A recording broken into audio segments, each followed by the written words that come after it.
Welcome back to another insightful video focus lexicon, and today we are going to learn how to draft notice to arbitrate.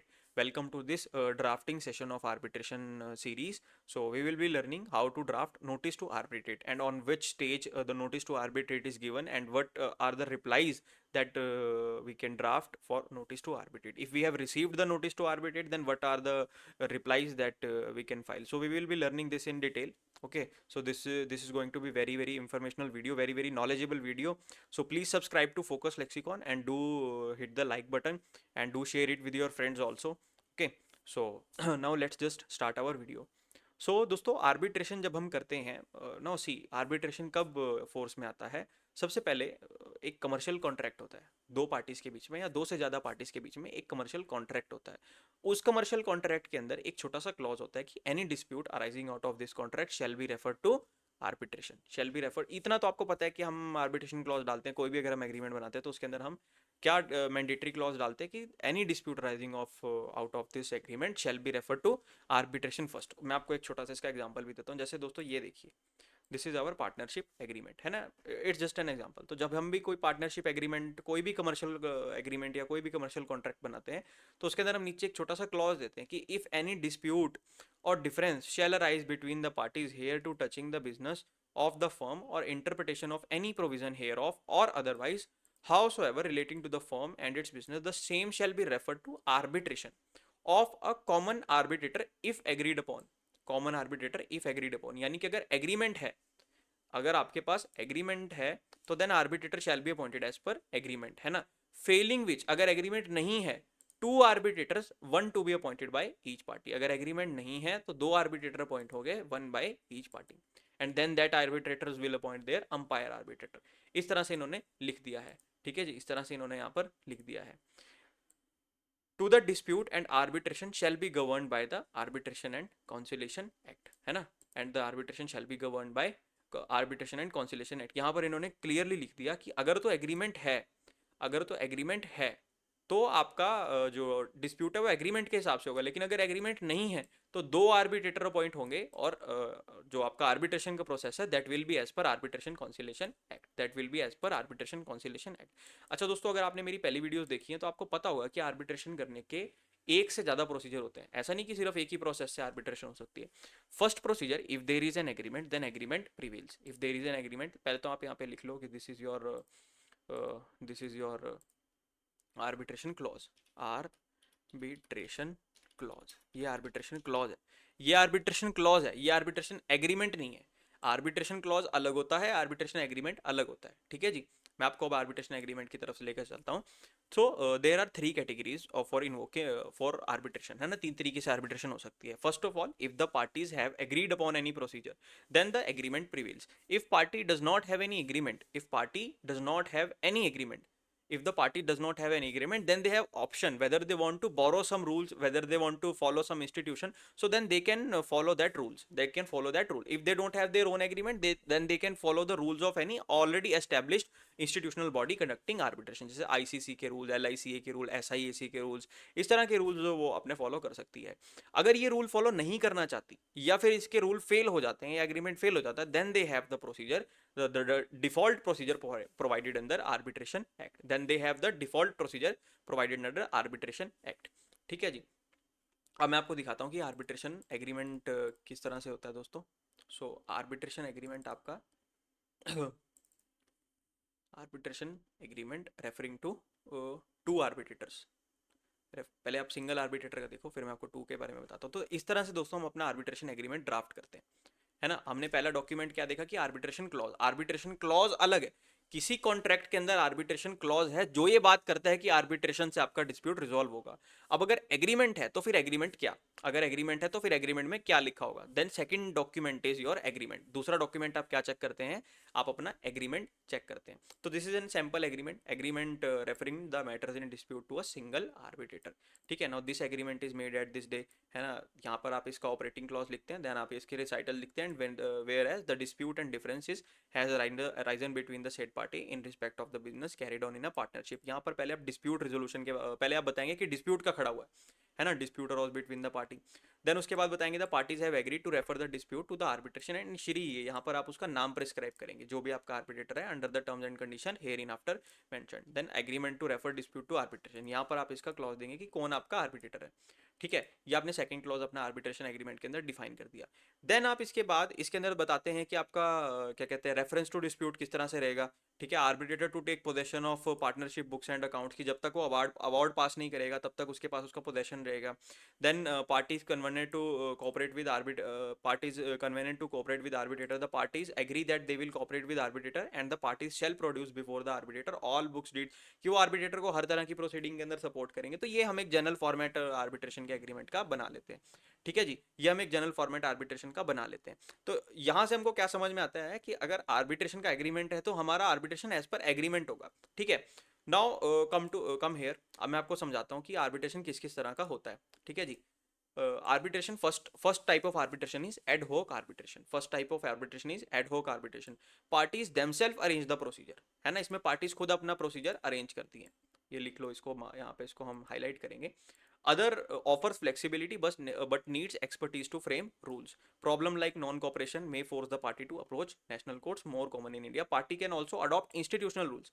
Option one कि उन्होंने अपने rules बनाए, option B उन्होंने borrowed rule ले लिए, जैसे कि institutional rule ले लिए विदाउट इन्वॉल्विंग एनी इंस्टीट्यूशन, उनके रूल्स को उन्होंने बने बनाए रूल्स फॉलो कर लिए, उन्होंने बने बनाए रूल्स फॉलो कर लिए। तो पहला तरीका था अपने खुद के रूल्स बना लिए, दूसरा तरीका था किसी के बने बनाए रूल्स फॉलो कर लिए। अगर अपने रूल फेल हो गए या बने बनाए रूल्स अप्लाई किए वो फेल हो गए या इन दोनों को नहीं लिया, तो थर्ड सिचुएशन क्या होती है कि देन वो as per statute, as per arbitration act भी वो अपनी आर्बिट्रेशन कर सकते हैं। और अगर किसी और स्टैट्यूटरी एक्ट के अंदर आर्बिट्रेशन का प्रोसीजर गिवन है तो वो उसके हिसाब से भी अपनी आर्बिट्रेशन कर सकते हैं। ठीक है जी, third type of arbitration is statutory arbitration, arbitration that is mandated by law statute not by private agreement, है ना, arbitration that is mandated by law statute not by private agreement, parties have no choice but to arbitrate when dispute arises, example certain disputes under Indian Electricity Act, railway act are resolved through statutory arbitration.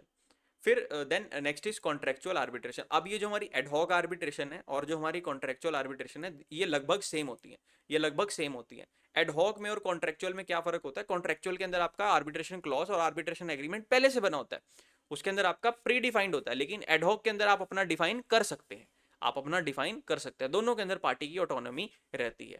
ठीक है जी, contractual arbitration arises from a mutual agreement contract between the parties, disputes are referred to arbitration because the contract provides for it, parties have freedom to decide arbitrators rules, language, venue, common in commercial contracts. Then last type of arbitration is fast track arbitration, focused on speedy disposal of disputes, simplified procedure, minimal hearings and strict timelines, fast track arbitration भी होती है। अब यहाँ पर पहले आप इसको एक फ्लो चार्ट की तरह से समझेंगे।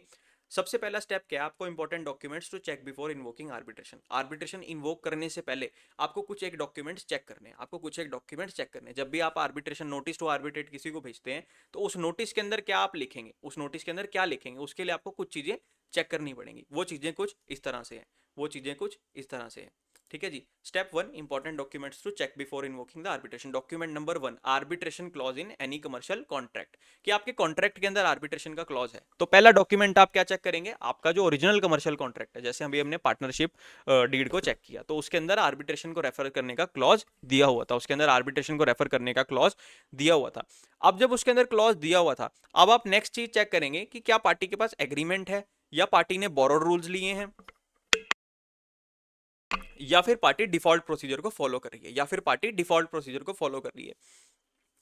अगर तो पार्टी के अपने रूल्स हैं, पार्टी का अपना एग्रीमेंट है, तो then it will be ad hoc और contractual arbitration, it will be ad hoc और कॉन्ट्रेक्चुअल आर्बिट्रेशन। फिर यहां पर आप डॉक्यूमेंट क्या चेक करेंगे, आप यहां पर आर्बिट्रेशन एग्रीमेंट चेक करेंगे, आप यहां पर आर्बिट्रेशन एग्रीमेंट चेक करेंगे। लेकिन अगर उन्होंने बोरोड रूल्स लिए हैं, किसी इंस्टीट्यूशन के रूल लिए, जैसे आईसीसी के, एलसीए, एलसीआई के, एसआईसी के और ट्रिपल ए के, अगर इनके इन्होंने रूल्स लिए हैं तो दिस इज इंस्टीट्यूशनल आर्बिट्रेशन। यहां पर आप सेकंड डॉक्यूमेंट क्या चेक करेंगे, यहां पर आप उसके रूल्स चेक करेंगे कि आर्बिट्रेशन किस तरह से होनी है, आर्बिट्रेशन किस तरह से होनी है।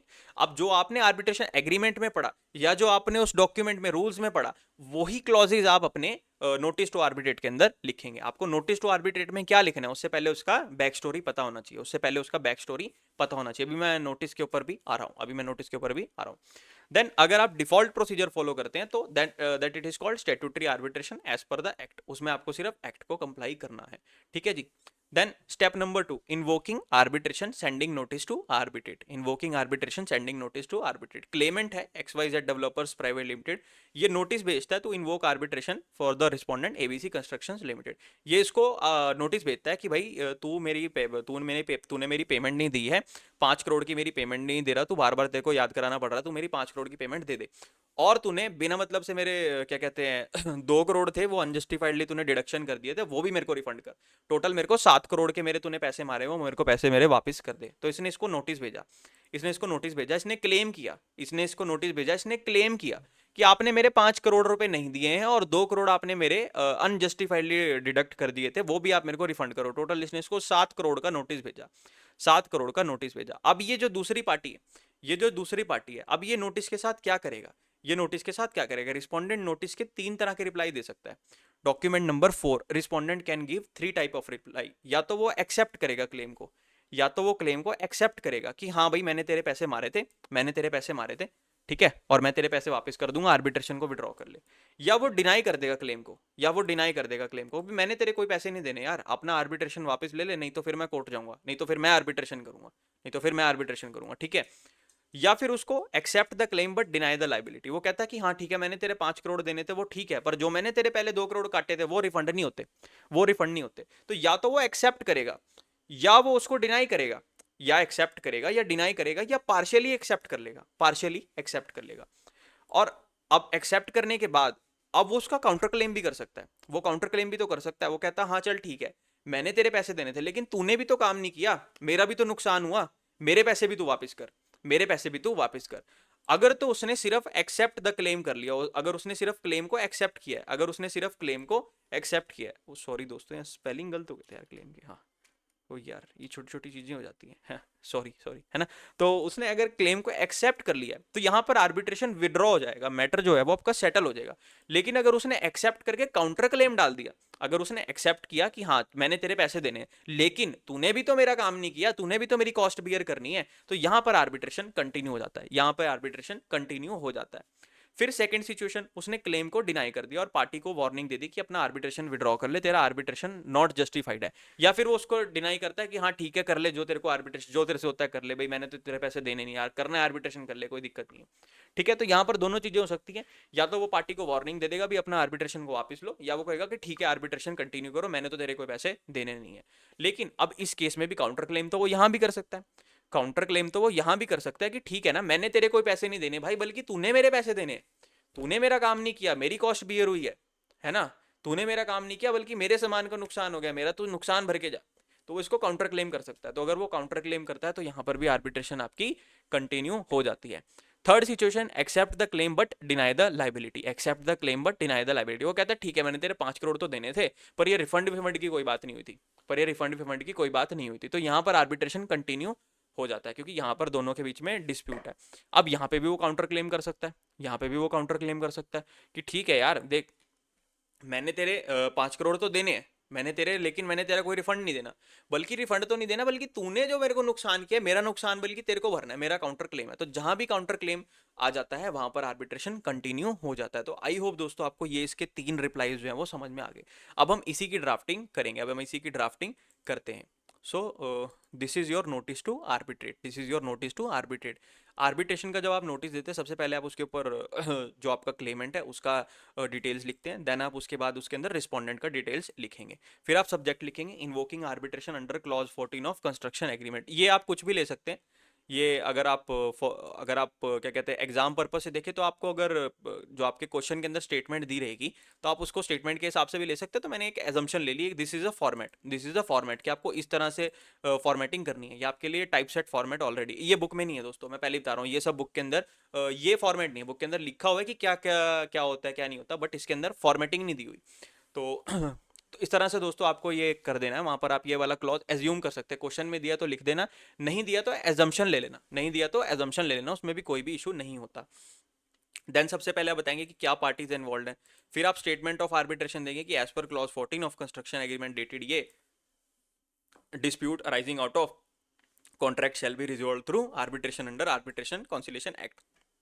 तो सबसे पहले हमने क्या चेक किया था, आ जाओ स्टेज 1 पे। सबसे पहले हमने क्या चेक किया था कि भाई आर्बिट्रेशन क्लॉज है कि नहीं। डॉक्यूमेंट 1 हमने इसका यहाँ पर जिक्र कर दिया कि सर हाँ डॉक्यूमेंट 1 तो है, ठीक है जी। ये हमारा कंस्ट्रक्शन एग्रीमेंट है। डॉक्यूमेंट 1 की बात होगी। Summary of the dispute. The contract pertain to civil and structural work for a commercial project in Gurugram Haryana. The project was successfully completed on ये, है ना। तो ये हमारे क्वेश्चन के अंदर स्टेटमेंट दी होगी, नहीं दी हो तो हम कुछ भी एज्यूम कर सकते हैं, कोई इसमें इशू वाली बात नहीं है। जब आपके पास रियल लाइफ केस आएगा तो आपके पास ये फैक्ट्स होंगे, ठीक है।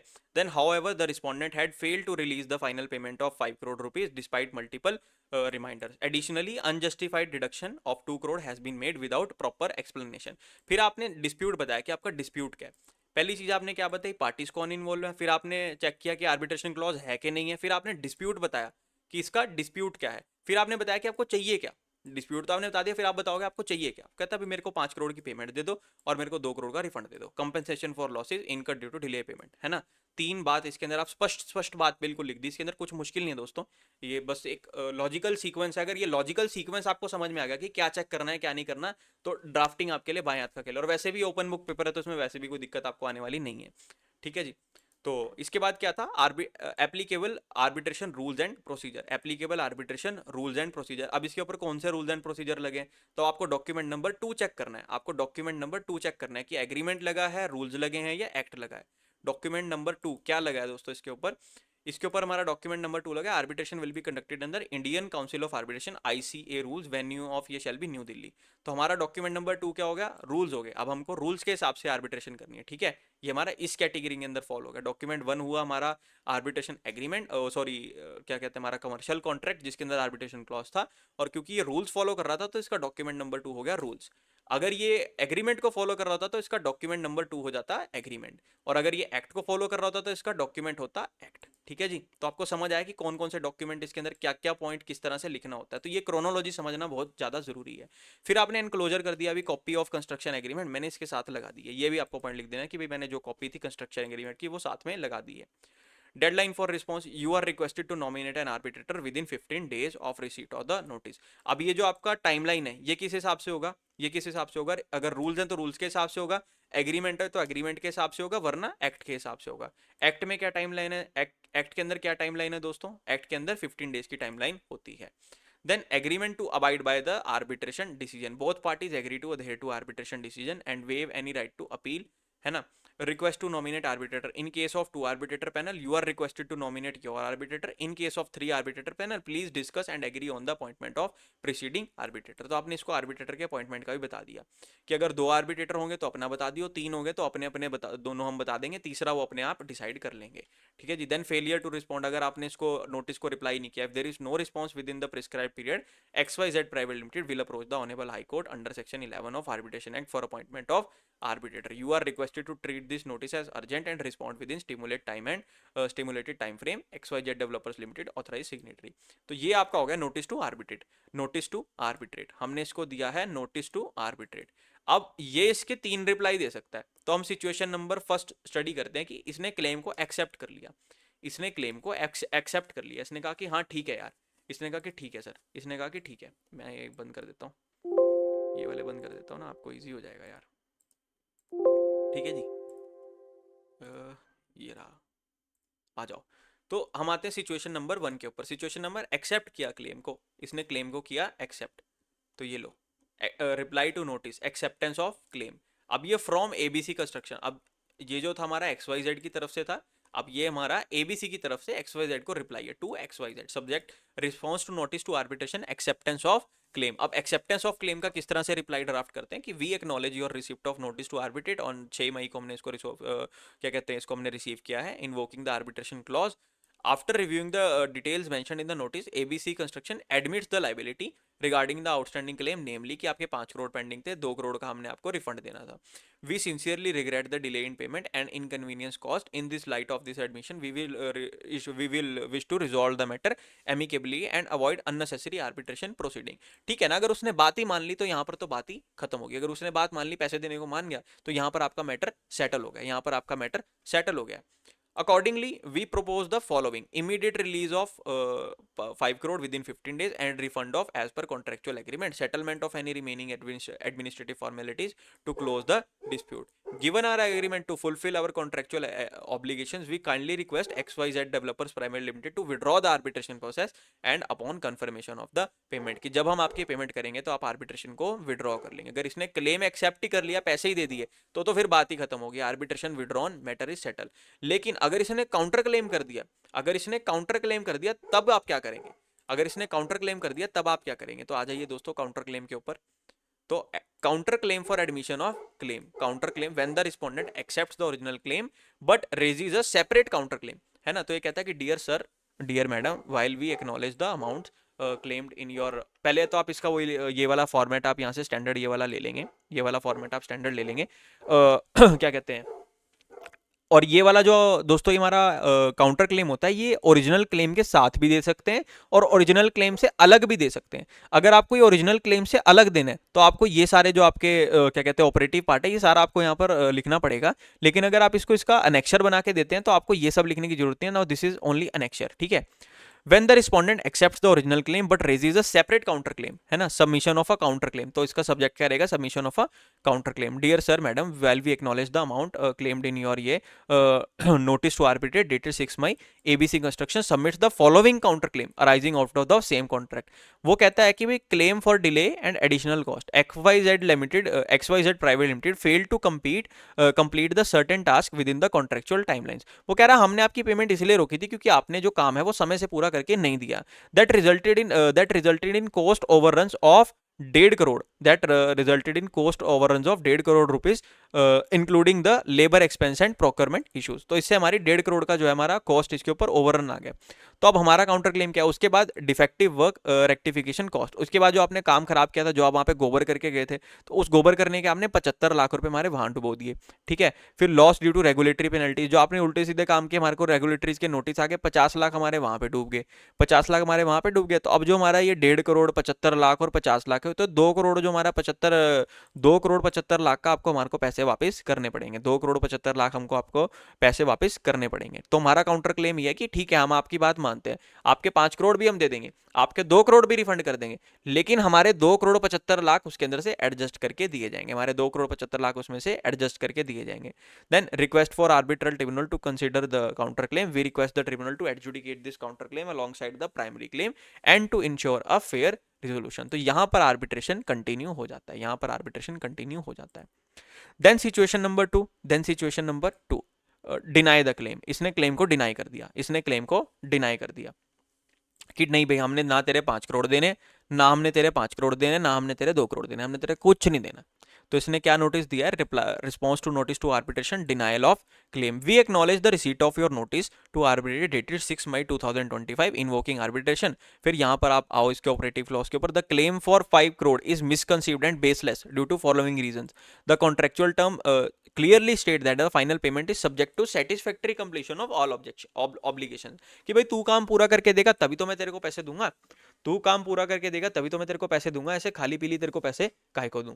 Multiple deficiencies and delays in project execution were noted leading to legitimate deductions, the deductions of 2 crore were made in accordance with the contractual provisions due to the penalties imposed for failure to meet project milestone. तो वो कहता भी जो हमने 2 करोड़ की थी ना, ये भी तूने अपने टाइम से पूरा नहीं किया, इसलिए हमने तेरे 2 करोड़ ये पहले ही काट लिए थे, हमने ये 2 करोड़ भी तेरे काट लिए थे, तो ये भी तेरा जो क्लेम है वो अनजस्टिफाइड है, तो ये भी तेरा जो क्लेम है that is unjustified. Our position, the amount deducted were justified, हमारा एक्शन जस्टिफाइड था, there is no legitimate outstanding payment, हमारी तरफ से कोई पेमेंट नहीं है।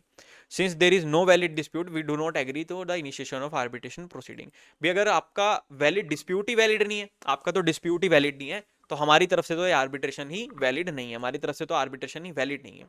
तो उसके अंदर सेकंड रीजनिंग क्या देगा? Should XYZ proceed with arbitration we will contest the matter rigorously before the appropriate forum. वो कहता है अगर इसके बावजूद भी आप आर्बिट्रेशन करना चाहते हैं तो आप कर लो, हम तैयार खड़े हैं, हमारी कोई गलती है नहीं। तो वो डिनाई भी कर सकता है, तो वो डिनाई भी कर सकता है। अब इस स्टेज के ऊपर क्या होगा? या तो सामने वाला पार्टी कहेगा कि अब, या तो सामने वाला पार्टी मान जाएगा, पर वो क्यों मानेगा? उसी ने तो उसको नोटिस भेजा था, तो यहाँ पर आर्बिट्रेशन कंटिन्यू हो जाता है। पर अगर दोनों पार्टी इसके अंदर सेटिस्फाइड है कि ठीक है आपका डिस्प्यूट नहीं है, तो यहाँ पर रुक भी सकता है, हालांकि रुकता नहीं है पर रुक भी सकता है, पर रुकता नहीं है। ठीक है जी। और अगर नहीं रुका तो फिर तो आपका आर्बिट्रेशन कंटिन्यू होना ही है, आपका आर्बिट्रेशन कंटिन्यू होना ही है, ठीक है जी। Then next steps, we urge XYZ private limited to reconsider his stance and withdraw the arbitration request. ये कह रहा है कि अपनी रिक्वेस्ट को विड्रॉ कर लो। If the arbitration is initiated despite our objections we will pursue an available legal remedies. वो कहता है अगर इसके बावजूद भी आपने आर्बिट्रेशन को क्या कहते हैं इन्वोक किया, आपने इसके बाद भी आर्बिट्रेशन के साथ प्रोसीड किया, तो हम भी चुप नहीं बैठेंगे, हम भी चुप नहीं बैठेंगे, हम भी जवाब ठोक के देंगे, हम भी जवाब ठोक के देंगे। We remain committed to resolving genuine dispute in good faith but we will not concede to unjustified claims. तो दोस्तों आई होप आपको यहाँ तक समझ आया कि आपको एक्सेप्टेंस का क्या जवाब बनाना है, डिनाइल में क्या आपको ड्राफ्टिंग करना है ना। अब इसका भी काउंटर क्लेम, इसके साथ काउंटर क्लेम कि भाई तूने तो मैंने तेरे कोई पैसे नहीं देने बल्कि आपने हमारे पैसे देने, मैंने तेरे कोई पैसे नहीं देने बल्कि आपने हमारे पैसे देने। तो इसके अंदर काउंटर क्लेम क्या रहेगा दोस्तों, counter claim for denial of claim, counter claim for denial of claim. When the respondent denies the original claim but submits a separate claim, but submits a separate claim. तो वहीं पर वो कहता है कि भी जो तुम्हारा डिफेक्टिव मटेरियल थे 1 करोड़ के वो थे, ठीक है जी, हमारे जो लॉस हुए हैं प्रोजेक्ट ओवरहेड्स की लॉस, वो कॉस्ट है वो 2 करोड़ की वो है, ठीक है जी। सेफ्टी स्पेसिफिकेशन आपने फेलियर कर दी 50 लाख की वो है, तो आपने हमारे को टोटल 3 लाख तो टोटल आपने 3 करोड़ 50 लाख हमको देना है, 3 करोड़ 50 लाख आपने हमको देना है, हमने आपके कोई 7 करोड़ नहीं देने। तो यहां पर ये क्या होगा, counter claim plus denial of the original claim. Original claim को डिनाई कर दिया, बल्कि अपना एक काउंटर क्लेम बताया भाई तेरे क्या तूने हमारे, हमने तेरे क्या पैसे देने, बल्कि तूने हमारे को पैसे देने, तूने हमारे को पैसे देने। So this is the second case, that is denial of the claim and if counter claim then denial of the claim but separate counter claim. तो अगर सेपरेट काउंटर क्लेम होता है तो then arbitration continues. Now come to the third case, accept the claim but deny the liability, accept the claim but deny the liability. वो कहता है कि ठीक है हमने तेरे 5 करोड़ तो देने हैं, हमने तेरे 5 करोड़ तो देने हैं, पर ये जो तूने 2 करोड़ का है ना रिफंड करने को, ये नहीं हम करते, ये नहीं हम करते। जो कट गए वो कट गए, अभी जो डिस्प्यूट है वो 5 करोड़ का, हम 5 करोड़ दे देंगे, 2 करोड़ नहीं हम देते। Accept the claim but deny the liability, accept the claim but deny the liability. तो इस केस में तो दोस्तों आर्बिट्रेशन होना ही होना है, इस केस के अंदर तो आर्बिट्रेशन होना है क्योंकि डिस्प्यूट दोनों साइड से। तो ये है admission of claim but denial of liability. तो वही है कि वी एक्नॉलेज यू, है ना, the claim for 5 is acknowledge but 2 lakh deduction we maintain that deduction were justified and within contractual provision applied in accordance with penalty clauses governing the delays in execution. Our position, while the amount in dispute is acknowledged, we deny any wrongdoing or liability in this delayed payment. Any delay in release was caused by the circumstances beyond our control. We are open to discuss to resolve the issue amicably but arbitration may not be necessary। वो कह रहा है कि ठीक है हम आप, अब इसके अंदर वो दोनों तीनों चीजें प्रेस्क्राइब कर सकता है कि अगर आप आर्बिट्रेशन करना चाहते हो तो आर्बिट्रेशन कर लो, आप अगर आर्बिट्रेशन करना चाहते हैं तो आप आर्बिट्रेशन कर लो, लेकिन क्योंकि हम क्योंकि हमने आपका 5 करोड़ का एक्सेप्ट कर लिया है, 2 करोड़ का हम एक्सेप्ट नहीं करते, तो हम मिल बांट के बात भी कर सकते हैं, मिल बांट के बात भी कर सकते हैं। तो यहाँ पर यूजुअली आर्बिट्रेशन हो जाता है, लेकिन रुक सकता है किस कंडीशन पे कि ठीक है 5 करोड़ देने को तो पार्टी मान गई है, पार्टी 5 करोड़ देने को मान गई है, 2 करोड़ से मुकर रही है, तो यहाँ पर पार्टीज आपस में भी डिस्कशन करके इसको सेटल आउट कर लेते हैं कई बार, ठीक है जी। Then request for alternate dispute resolution. Given our stance, we propose an alternate settlement mechanism before resorting to formal arbitration. We invite XYZ to engage in further negotiation. वो कहता है पहले आप हमारे साथ negotiation कर लो, फिर हम इसके बाद arbitration कर लेंगे। Next step, if arbitration is pursued despite our objection, कि अगर इसके बाद भी arbitration होता है हमारी objection करने के बाद, then we reserve the right to challenge the claim in appropriate forum। कि अगर आप चुप नहीं बैठे तो फिर हम भी चुप नहीं बैठेंगे। अब तो चुपचाप हम आपको 5 करोड़ दे रहे हैं, वरना उसके बाद हम आपको वो भी नहीं देंगे और हम भी चुप नहीं बैठेंगे। सो this is what acceptance admission of claim but denial of liability. कहता है 5 करोड़ दे दूंगा, पर ये जो मैंने पहले से काट रखे थे ये मैं आपको नहीं दूंगा, ठीक है जी। देन अब इसका भी काउंटर क्लेम है ना, if counter claim arbitration continues, अगर इसके बाद भी काउंटर क्लेम होता है तो आर्बिट्रेशन आपका कंटिन्यू रहेगा। इसमें क्या काउंटर क्लेम है, वो कहता है ठीक है यार हम तेरे 5 करोड़ दे देंगे, हम तेरे 5 करोड़ दे देंगे, जो हमने 2 लाख डिडक्शन की थी वो हम नहीं देंगे, बल्कि मेरी कुछ कॉस्ट जो इनकर हुई थी वो तुझे हमको वापस करने हैं, उसकी भी सेटिंग 5 करोड़ के अंदर से कर दी जाए, उसकी भी सेटिंग 5 करोड़ के अंदर से कर दी जाए।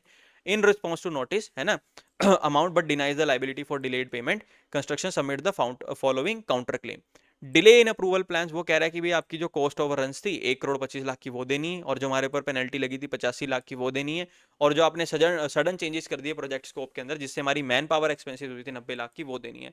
टोटल 3 करोड़ तो आपने हमको, जो हमारी कॉस्ट आई है वो आपने हमारे को वापस रिफंड करनी है, आपने हमारे को वापस रिफंड करनी है। तो इसमें क्या रिक्वेस्ट करेंगे, if XYZ developer limited proceeds with arbitration we request inclusion of this counter claim for the fair assessment. We request the inclusion of this counter claim for the fair assessment, कि अगर आप arbitration अब भी arbitration करते हैं तो फिर हमारा भी क्लेम उसके अंदर आप ले लें, हमारा भी क्लेम उसके अंदर आप ले लें। इसके बाद ही आर्बिट्रेशन का कोई सेटलमेंट होगा, हमारी भी बात इसके अंदर रखी जाए, हमारा भी एक क्या कहते हैं हमारे हित का भी इसके अंदर ख्याल रखा जाए। बस इसके बाद आप यहाँ पे signatory details and all that. तो ये फॉर्मेटिंग का आपको थोड़ा सा इसके अंदर दोस्तों ध्यान रखना है, इस तरह की फॉर्मेटिंग आप एग्जाम के अंदर करके आएंगे। बहुत टू दी पॉइंट लिखना है, आपके जो पॉइंट्स है ना वो क्लियर होने चाहिए कि मैं कहना क्या चाह रहा हूँ, मैं कहना क्या चाह रहा हूँ, है ना। अब इसके अंदर तीनों सिचुएशंस क्लियर थी, इसके अंदर तीनों सिचुएशंस क्लियर थी, तो ड्राफ्टिंग करने से पहले आपके माइंड में क्लियर होना चाहिए कि भाई मैं कर क्या रहा हूँ, मैं why I am drafting this, why I am drafting this. Drafting is the biggest skill of company secretary और अ कॉर्पोरेट लॉयर। ड्राफ्टिंग ही ऐसा स्किल है दोस्तों जो हमको दूसरों से अलग बनाता है, ये एक हमारा कोर स्किल है, हार्ड कोर स्किल है, इसमें हमको गलती नहीं करनी, तो हमको पता होना चाहिए कि एक्चुअल में हम कर क्या रहे हैं। So I hope this video was useful. मिलते हैं दोस्तों आपसे नेक्स्ट वीडियो के अंदर, मिलते हैं आपसे नेक्स्ट वीडियो के अंदर। I hope this was very very useful.